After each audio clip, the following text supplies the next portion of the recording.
Assalamualaikum warahmatullahi wabarakatuh. Perkenalkan, nama saya Mutiara Fazaki dengan NIM 2310116040 dari Prodi S1 Ekonomi Syariah, Fakultas Ekonomi dan Bisnis. Di sini saya akan menjelaskan jawaban terkait UAS Keuangan Publik Syariah dengan dosen pengampu Pak Dedi Irfansyah dan Pak Ade Nurrohim. Jadi, pertanyaan pertama itu di bagian A terkait dua aspek dalam sumber penerimaan pemerintahan Islam. Jadi menurut saya itu ada dua sumber, yaitu sumber penerimaan pemerintahan secara wajib dan juga non wajib. Jadi kalau misal yang wajib itu biasanya untuk kegiatan sosial ekonomi, contohnya itu ada zakat. Seperti yang kita tahu, zakat adalah kewajiban bagi setiap muslim yang telah memenuhi syarat tertentu seperti nisab dan haul.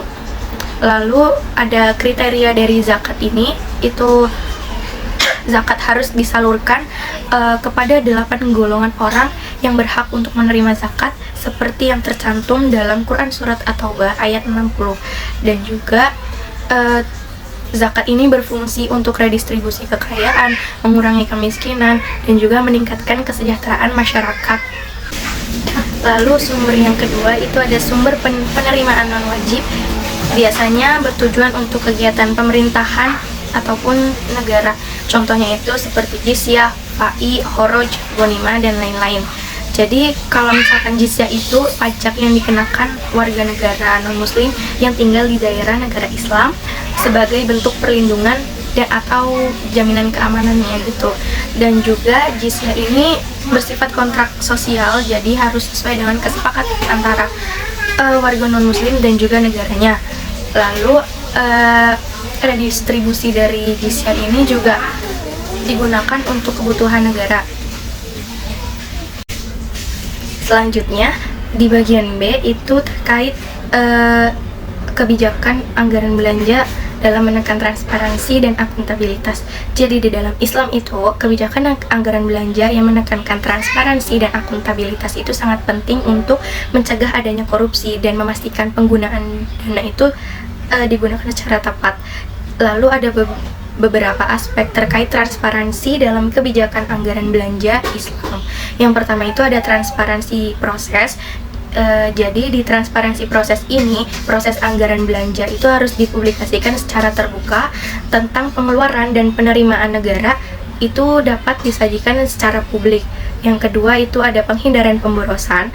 Jadi dalam prinsip Islam itu menekankan hemat dan bijak dalam menggunakan sumber dayanya. Lalu yang ketiga ada pemberdayaan ekonomi umat, atau dana anggaran belanja ini sebaiknya digunakan untuk kebutuhan masyarakat umum. Lalu ada pengawasan yang ketat. Jadi pentingnya pengawasan terhadap pengelolaan harta ini sangat penting untuk menjaga keamanan dari penerimaan yang dihasilkan oleh negara ataupun pengeluaran yang dikeluarkan oleh negara. Lalu ada larangan riba. Jadi sebaiknya transaksi berbasis riba itu diharamkan untuk mendukung keadilan ekonomi. Selanjutnya, pertanyaan di bagian C itu terkait isu ekonomi saat ini mengenai anggaran belanja yang sudah ditentukan melalui APBN yang menjadi instrumen utama dalam implementasi kebijakan fiskal.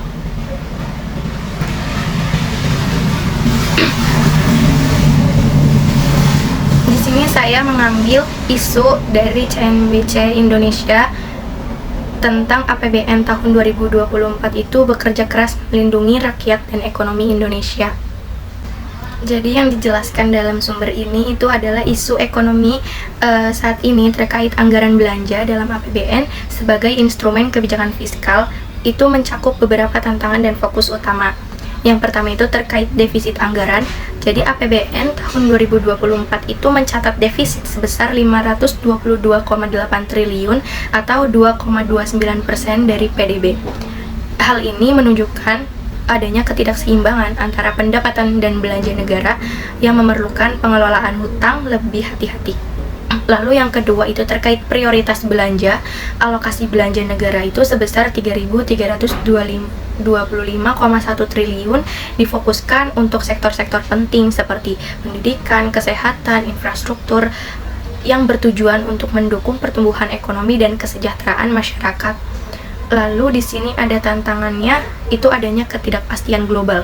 Gejolak ekonomi global dan dampak perubahan iklim itu menjadi tantangan bagi pemerintah dalam menjaga stabilitas ekonomi dan efektivitas penggunaan negara. Jadi poinnya di sini pemerintah itu perlu memastikan bahwa APBN itu tetap menjadi instrumen yang efektif dalam menghadapi tantangan tersebut untuk mencapai pertumbuhan ataupun pembangunan yang berkelanjutan.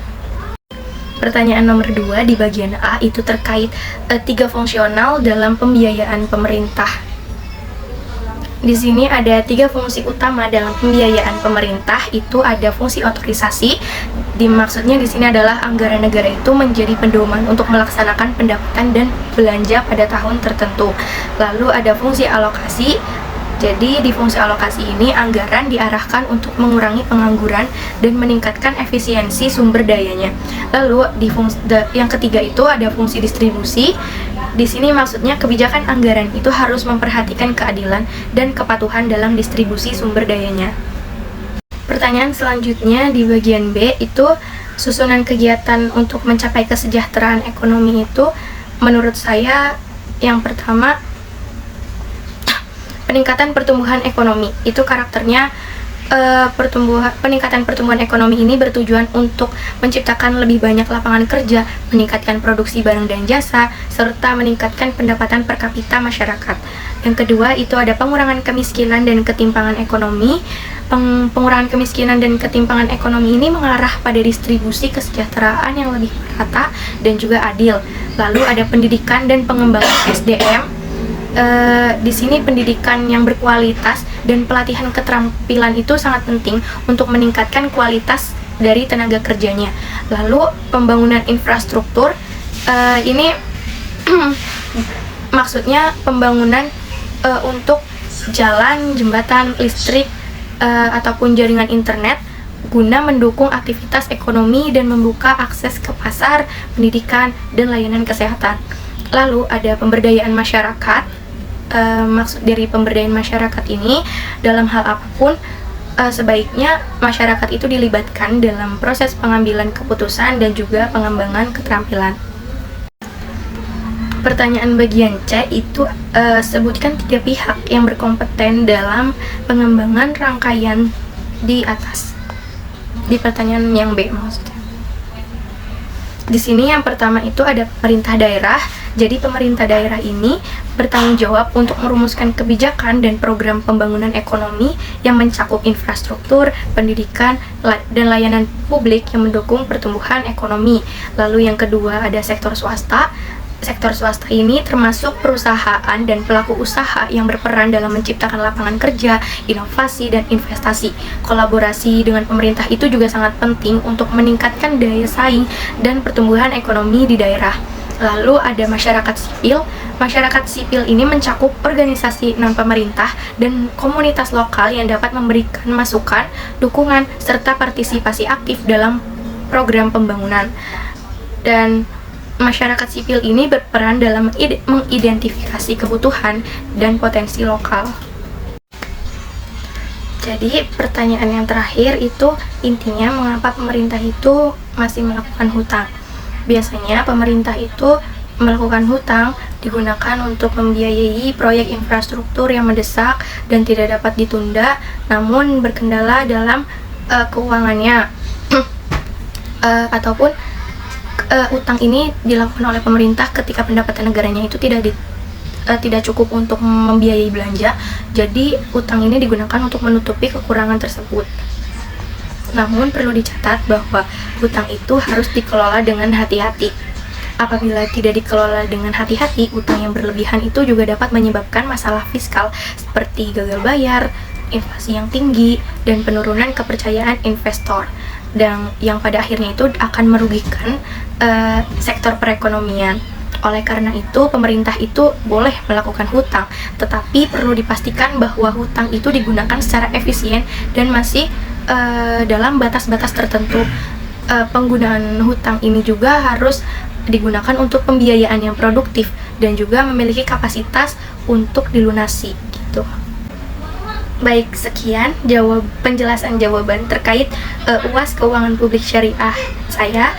Apabila ada kesalahan kata dan kalimat yang kurang berkenan, mohon dimaafkan. Wassalamualaikum warahmatullahi wabarakatuh.